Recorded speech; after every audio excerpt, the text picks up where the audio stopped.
सामने वाला दोनों रास्तार मालिक मौला हुजूर কথা বলেছে দাওয়ারে আরদ জাহান হযরতে গাউসুস সাকালাই এই যে দুই রাস্তার কি করে মালিক হলো তো হুজুর গাউসুস পাক আল্লাহর সাথে কথা বলছেন তিনি আগমন দিন আল্লাহর কাছে বেশ কিছু জিনিস হুজুর গাউসুস পাক দিয়েছে হুজুর গাউসুস পাক আল্লাহ তাআলা খুশি হয়ে গেছে আর চেয়ে দিয়েছে এটা তার জীবন ওখানে পাওয়া যায় যা হুজুর গাউসুস পাক তিনি এই দুনিয়াতে আসবেন সেদিন একটা স্পেশাল ক্ষমতা নিয়ে আসছেন সেই স্পেশাল ক্ষমতা হলো এই যে তিনি বললেন আমি যেদিন এই জমিনের মধ্যে কদম পাক থাকবো আমি যেদিন জমিনের মধ্যে তাশরীফ থাকবো সেদিন আমার সুবাদে আপনি কি দিলেন আমি যে দুনিয়াতে যাব আমার এই যাওয়ার সুবাদে আপনি কি দিবেন তো সেদিন একটা স্পেশাল ক্ষমতা যে আল্লাহ তাআলা বলে দিয়েছিলেন যে আমার মাহবুব হে আমার সুবহানি তুমি যেদিন যাবে সেই দিন এই পৃথিবীর মধ্যে ওই দিন ওই তারিখে যতগুলো শিশু জমিনের মধ্যে তোমার সাথে আগমন করবে প্রত্যেকটা শিশু জান্নাতে হবে সুবহানাল্লাহ আসলে কি ওই দিনে খালি মুসলমানের ঘরে শিশু জন্ম নিছে হুজুর গাউসুস পাকের খাস খাটটা বিরোধী তারপরে শিশু জন্ম নেয়নি কি বলে নিছে কি না নিছে ইহুদি খ্রিস্টান তো আছে ইহুদি খ্রিস্টান অন্য ধর্ম তো আছে এটা আমি আছে কিন্তু আজও অনেক ধর্মওয়ালারা হুজুর গাউসুস পাককে যতটা শ্রদ্ধা করে আমরা মতো মুসলমানরা হুজুর গাউসুস পাককে কতটা সম্মান করতে জানি না অসম্মান কারা করছে গাউসুস পাককে কোন বেধর্মী করছে না অন্য ধর্মের লোক করছে আজকে আলাদা শরীফ করছেন কোন অন্য ধর্মের লোক এখানে এসে নাজার শোভা দিচ্ছে না এই দিচ্ছে মুসলমান ধর্ম মুক্তিরা দিচ্ছে মুহাসসিরা দিচ্ছে তো হুজুর গাউসুস পাক যখন জন্ম নিবে তো ফেরেশতারা আরজ করলো ইয়া রাব্বুল আলামিন ইয়া রাব্বুল আলামিন আপনি কি করছেন ওই দিনে তো শুধু মুসলমানের ঘরে শিশু জন্ম নিবে না ওই দিনে শুধু হিন্দুর ঘরে শিশু জন্ম নেবে না ওই দিনে এমন ঘরে শিশু জন্ম নেবে যে আপনার মাহবুবকে চিনবে না যাকে আপনি সৃষ্টি করছেন এত ভালোবেসে সৃষ্টি করছেন তাকেও চিনবে না এমন ঘরে শিশু জন্ম গ্রহণ করবে আল্লাহ কি বলবেন ইন্নাল্লাহা রাহমাতুর রাহিম যে আমার চেয়ে বড় কোনো দয়ালু নেই আরে শিশুর বাপ ছেলে না তাই শিশুর বাপের নসিব হয়নি হুজুর গাউসুস পাকের নজরিতে আসা শিশুর বাপ ছেলে না তাই শিশুর বাপ নসিব হয়নি হুজুর গাউসুস পাকের নজরিতে আসা শিশুর ভাই ছেলেনি তাই শিশুর ভাই নসিব হয়নি হুজুর গাউসুস পাকের নজরিতে আসা কিন্তু ওই শিশুর কবরটা এতটাই সৌভাগ্যবান ওই শিশুর কবরটা এতটাই ভাগ্যবান যে ওর ভাগ্যের এতটাই উজ্জ্বল যে হুজুর গাউসুস পাকের সাথে আমার মাহবুবের সাথে এই দুনিয়াতে নিতে যাচ্ছে তাই আমি কি করলাম ওই শিশুটার ভাগ্যের কারণে ওই শিশুটা আমার মাহবুবের সাথে যাওয়ার কারণে আমি ওকে জান্নাত করে দিলাম সুবহানাল্লাহ চিন্তা করেন আর আজকের এই রজনীতে একাদশীর রজনীতে যারা হুজুর গাউসুস পাকের সাথে এই দুনিয়া থেকে বিদায় নিয়েছেন আচ্ছা ভাই একই কথা বলি উদাহরণ দিলে ভালো বুঝবেন এখন আপনার এই দরুদের হাতে এমনি মহাদেশ চলে এসেছে আমরা আপনারা যত কান্নাকাটি করি ভারত দ্বিগুণ দিয়ে একটা ভিডিও পাঠিয়ে করে রাখতে পারবো সহজ না কি পারবো না দ্বিগুণ ভাড়া করবো কারণ আমাদের মতো মানুষের কাম নেই আর জনাব রাজবাড়ি এমপি মহাদেশ সাহেব ওখানে যা মন্দির কি ফেরি আসবে না এই তো আসবে আরো যত লোক আসুক কাছ থেকে হ্যাঁ তাকে নেওয়ার জন্য চলে আসবে আমাদের 20টা লোক ওই জায়গায় আমাদের মতন মানে ছোটখাটো মনে হয় থাকে, আমাদের তো ঢাকা যাওয়া লাগে, আমরা এমপি থেকে ওই থেকে আমাদের নামাতে যাবে আর এমপি গুলো ক্ষতি হবে, হয়তো জোর গতিতে আমাদের পরীক্ষা করতে পারে, জোর গতিতে আমাদের দেহ তল্লাশি করতে পারে, যেখানে যারা উঠছে তাদেরকে তল্লাশি করে নাও, এটা করতে পারে, কিন্তু আমাদের রেখে যাবে না, কেননা যে আমরা চলে যাবো এমপি হিসাবে জায়গায় যাবে। তো একটা এমপির কারণে যদি আজকে ওখান থেকে একটা বেরিয়ে আসার কারণে ওই এমপি মহোদয়ের পক্ষের লোক পার হচ্ছে, বিপক্ষের লোক পার হচ্ছে, পক্ষের লোক পার হচ্ছে, বিপক্ষের লোক পার হচ্ছে, পক্ষ না বিপক্ষ না সেও পার হচ্ছে। এক কথা যতগুলো লোক ওখানে আছে ওই বেরিতে যতগুলো লোক যাবে সবাই যদি পার হতে পারে, তো যাকে সৃষ্টি না করলে, যাকে কুল কায়নাতে না প্রেরণ করলে আল্লাহ রাজত্বই রাজত্ব হতো না, আল্লাহর সৃষ্টি প্রকাশ হতো না, আল্লাহ কুল কায়নাত হতো না। সেই অবস্থা, সেই পাকপান যতনের একটা উচ্চার নক্ষত্র গুজরে গাউসের পাক, তাই আল্লাহ তাআলা বললেন যে আমার গাউসের জন্য, আমার মাহবুবের জন্য এই মিসালে হকের রজনীটা, এই মিসালে হকের রজনীটা আমি স্পেশাল ক্ষমতা দিয়েছি। ওই গুজরে গাউসের পাককে যে মানছে, ওই যে মানেনি, যে মানবে না, যে মেনেছে, উভয় যে কোনো শ্রেণীর লোক আমার গুজরে গাউসের পাকে এই রজনীতে একসাথে যে মারা গেছে সেও জান্নাত পেয়ে গেছে। চিন্তা করে দেখেন হুজুরে গাউসের কি জিনিস। আজকে আমরা যারা এখানে এসেছি, আরে ভাই একজন মহব্বত করেনি, একজন মহব্বত করেনি, হুজুর পাককে চেনে নাই, আরে সে যে জান্নাতে যাবে তাকে যদি প্রশ্ন করে তাই তুমি জান্নাত কেন, তারপর কেন নেই তাহলে কি জানে যে হুজুর গাউস করতেছে নেই, হুজুরে গাউসের পাক কোন রজনী দেয় পর্দা নিছে, রজনী তো সে জানেই নাই, সে বলতে বলতে কি করে আমি এই কারণে জান্নাতে আসছি।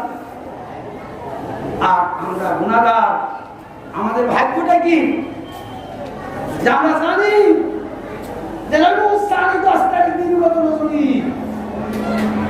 আমরা জানি আমাদের এই জন্য আমাদের ভাগ্য ভালো যে আমরা পিএইচডি অর্জন করি নাই, আমরা ওই হতে পারছি কিনা জানি না, আমরা কোনো কি বলে যে হাজার হাজার ডিগ্রি যত ডিগ্রি আছে আমরা অর্জন করতে পারি নাই, কিন্তু একটা শিক্ষা আমরা অর্জন করেছি, সেই শিক্ষা হলো যে মাহমুদ সুবহানী, কুতুবে রব্বানী, শেখ মহিউদ্দিন আব্দুল কাদের জিলানী আলাজাদ্দিন রাসূলুল্লাহ সাল্লাল্লাহু আলাইহি ওয়াসাল্লামতে 11 তারিখ রজনীতে তিনি বার্তা দিয়েছেন, আর সেই বার্তা নেওয়ার রজনীতে আশিকান হয়ে আমরা এখানে আসতে পেরেছি। সুবহানাল্লাহ, আমরা আসতে পেরেছি, এটাই আমাদের বড় একটা জ্ঞান। কিনা দেখেন এই জ্ঞানের সাথে আর কোনো জ্ঞানের তুলনা পিএইচডি করার দরকার লাগে না।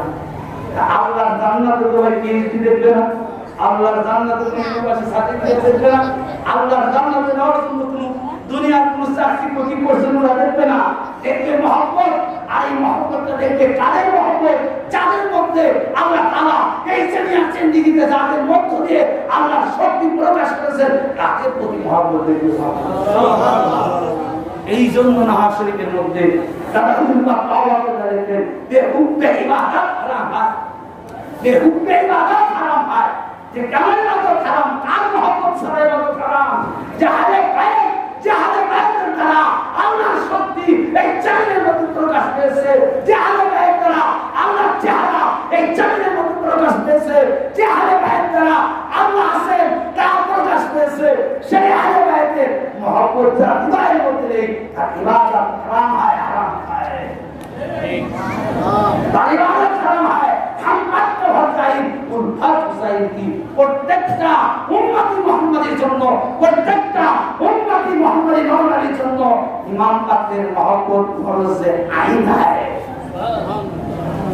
তা সেই আহলে বাইতের উজ্জ্বল নক্ষত্র, সেই আহলে বাইতের উজ্জ্বল একটা বংশের আলো হুজুরে গাউসে পাক যারা এক যুগে এক একজনের আল্লাহ তাআলা নাম করেছে, মুহাম্মাদের যুগে মুহাম্মদ, মাওলার যুগে মাওলা আলী, ইমাম পাকের যুগে বলে কুম্পার, এমনি করে হুজুরে গাউসে পাকের যুগে হুজুরে গাউসে পাকের এমন একটা নাম দিতেন যে গাউস শব্দের অর্থ তিরান কান্নে ওয়ালা, তিরান কালী। তিরান শব্দের অর্থ মানুষের উপকার করা, মানুষকে উপকার করা, মানুষের উপকার ক্ষতি করা নয়, মানুষের উপকার করা। ও হুজুরে গাউসে পাককে এই জামিনের মধ্যে আল্লাহ তাআলা তিরান কালী হিসাবে প্রেরণ করলেন। এই কারণে যে যারা হুজুরে গাউসে পাককে মানবে তারাও হুজুরে গাউসে পাকের উপকারী পাবে। শুধু হুজুরে গাউসে পাক মানুষের ত্রাণকারী নয়, 18,000 মাখলুকাতের ত্রাণকারী। হুজুরে গাউসে পাক 18,000 মাখলুকাতের ত্রাণকারী। বুঝতে পারছেন? তো আজকে আমরা যারা হুজুরে গাউসে পাকের এই 11 শরীফ আমরা যেন নিয়মিত ভাবে করতে পারি। ভাই যত 11 শরীফ হয়েছে আপনারা নিজেরা একটু প্রশ্ন করার যত ঘটনা আল্লাহ এখানে 10 তারিখ দিয়েছে নাকি প্রশ্ন আসে না? করতে পারি প্রশ্ন আসে না? আল্লাহকে 10 তারিখ ছাড়া কোনো তারিখ নাই। আল্লাহ খাতা 30টা মাস, 30 দিনে একটা মাস, আবার কোনো কোনো মাসে 32 দিন, আর আরবিতে 29 দিন আছে। আরবিতে ধরে নেই, ইংরেজি বাক্য বাদি দিলাম। এই যত ঘটনা কি 10 তারিখে? আরে ভাই ওদের কাছে প্রশ্ন করে ওরা একাই হার মেরেছে যে আল্লাহ আর কোনো ক্যালেন্ডার, আর কোনো তারিখ সেট নাই, খালি ক্যালেন্ডারে 10 তারিখ দেখলো আল্লাহ। আশুরা 10, ওদের গাউসের পাক 10, আদম আলাইহিস সালামের সৃষ্টি 10, মুক্তি 10, ঈসা আলাইহিস সালামের মুক্তি 10, সৃষ্টি 10, ঈসা আলাইহিস সালামের সৃষ্টি 10, মুক্তি 10, খালি 10 10 10। ইব্রাহিম খলিল এবং যত নবী না এক কথায় 10 10 এর হাদিসটা কি জানেন? আল্লাহর ক্যালেন্ডারে 10। আচ্ছা আল্লাহ তাআলা যে দুনিয়াটা সৃষ্টি করছেন সঙ্গে সঙ্গে তার পূর্ব পরিকল্পনা ছিল না? ছিল। হাদিস যে একটা কিতাবের মধ্যে, আল্লাহর একটা কিতাবের মধ্যে কিয়ামত পর্যন্ত কারা কারা জান্নাতে আসবে, কারা কারা জাহান্নামে যাবে সব লেখা আছে। সেই কিতাবে একটা লাইন আছে আর একটা বাম একটা লেখা আছে, বুঝা গেল?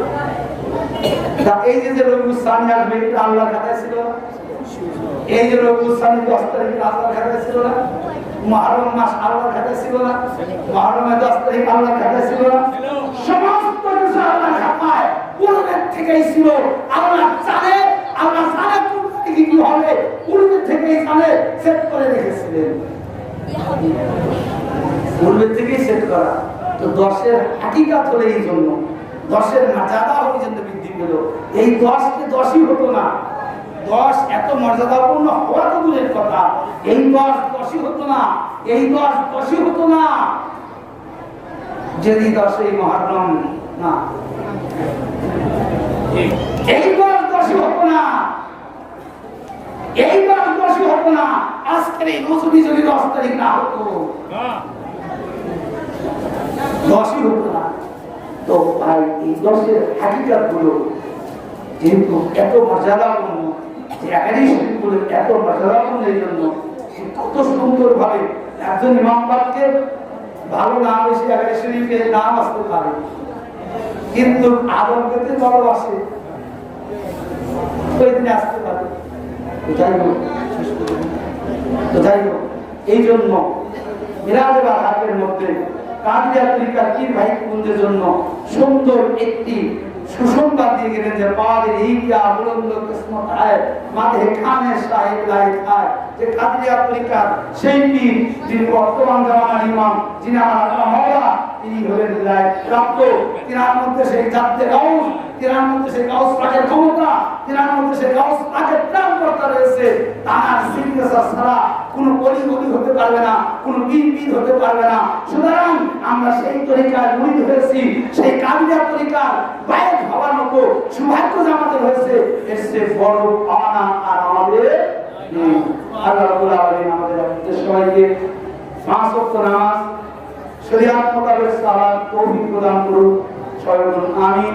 এবং সত্যি আমি নিজের কাছে এতটাই ভালো লাগছে যে আজকে ইমামবাড়া আসলে, যেখানে আসলে ইমামবাড়া শব্দের অর্থ কি একটা কথা বলি, যে আজও যদি আপনার ছেলে, আমি তো বাস্তবের কথাই বেশি বলি, আজও যদি যাদের ছেলে বা মেয়ে বা আত্মীয় আপনজন এই দুনিয়া থেকে বিদায় নিয়ে গেছে, ওই কাপড় চোপড় গুলো এখনো কত সুন্দর করে ঘরে রেখে দিয়েছে। যখন বের করা হয় তখন হৃদয়টা কাঁদে কিনা হয়, আপনজনের কাঁদে। তো ইমাম বাড়া এটা এমন একটি জায়গা, এমন একটা সুন্দর জায়গা, স্মৃতি বিজড়িত জায়গা, যে জায়গাতে গেলে হৃদয়টা শুনে কেন এখানে ইমাম কাদের বিজড়িত স্মৃতিত জায়গা রয়েছে। এখানে ইবাদত করার মজা দেয় আলাদা আলাদা। আমাদের তৌফিক করুন, আমিন। আমা তাওফিক ইল্লা বিল্লাহ। আসসালামু আলাইকুম ওয়া রাহমাতুল্লাহি ওয়া বারাকাতুহু।